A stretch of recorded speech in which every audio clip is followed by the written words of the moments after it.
music from Ukraine. Let's go behind the headlines and inside the Ukraine news now and check in with Joseph Lindsley. What are we listening to here, Joe? Before we continue, we invite you to follow our channel, the only American show reporting live from Ukraine every day. Hey, Bob, hello from a snowy day here in Kyiv. This is music from Taras Stolyar. He is a Ukrainian bandurist. The bandura is a 64-string traditional Ukrainian instrument, and he actually was playing this last week in the United States. Taras is a soldier musician, part of that group called the Cultural Forces that traveled to the U.S. for a couple months. They played more than 150 shows during their 2-month tour. And here is obviously it's a cover of Metallica's "Nothing Else Matters," and quite nicely, the band Metallica on their Instagram account, which has more than 12 million followers, they shared this a couple days ago. This clip and the sound of Taras playing their song "Nothing Else Matters" on that traditional ancient instrument, the bandura, and nice always for Ukrainians to get sort of that mainstream support during these dark and heavy days. And as I think of the lyrics of Metallica's lyrics, for that song, this idea of a lot of never cared for what they say, never cared for games they play, but forever trusting who we are. No, nothing else matters. And I think during the darkest moments, which not only now, there's been other dark moments during these 2.5 years for all Ukrainians and everyone standing with them. It's always in those darkest moments when you have to find a way to dig deep and to trust who you are and what you're fighting for. So a nice coincidence of that song being shared. This, I didn't mention it yesterday, but yesterday, the 21st of November, is a momentous day for Ukrainians. And in fact, probably because of the events that began on the 21st of November in 2013 is the very reason why this war is happening today, the very reason why the Russians sent that major missile to Dnipro yesterday, which, by the way, is not quite an intercontinental ballistic missile, it seems, but is a new adaptation of such a missile.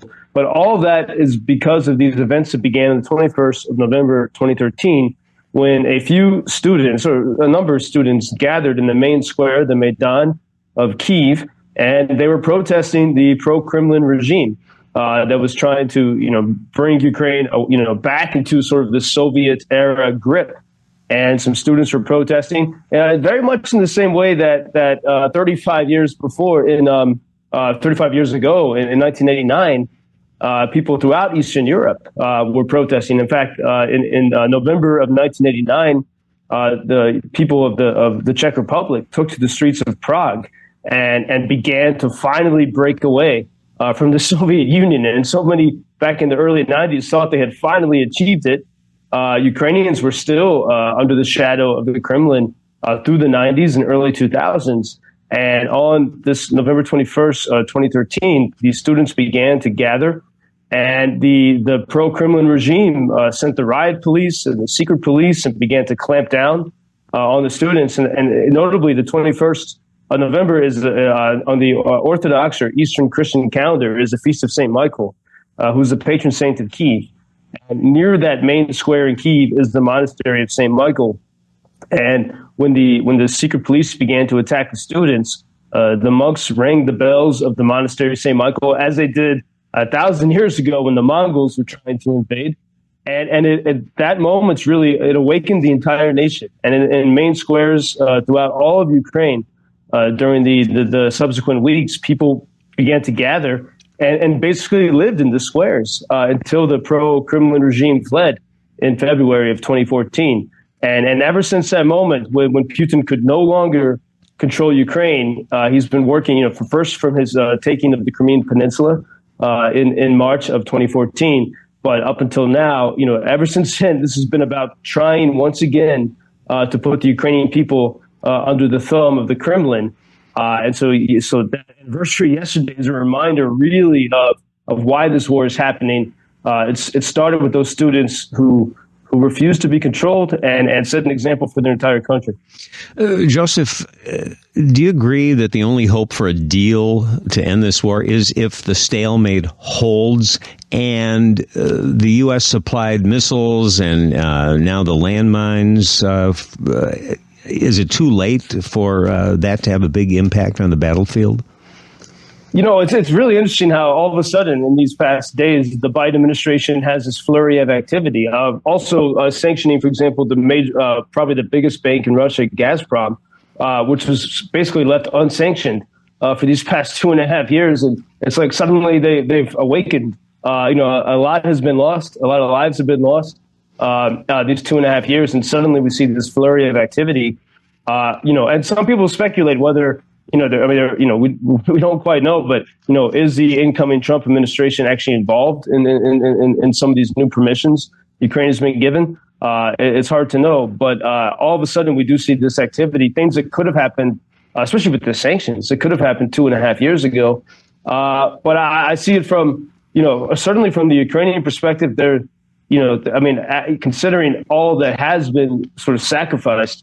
There really there's not a desire to give up a lot for that. I mean, I think if you look at a place like the city of Donetsk in eastern Ukraine, which the Russians occupied after that revolution in 2014, that place, I think, for many Ukrainians is almost like Gaza is to Israelis. It was sort of given up so long ago. Most of the people who wanted to be free left that city and moved to places like Kyiv or Kharkiv. And so maybe there's a possibility that, places like that in Donbass that have basically been ruined. I mean, they've been brought back into a Soviet era.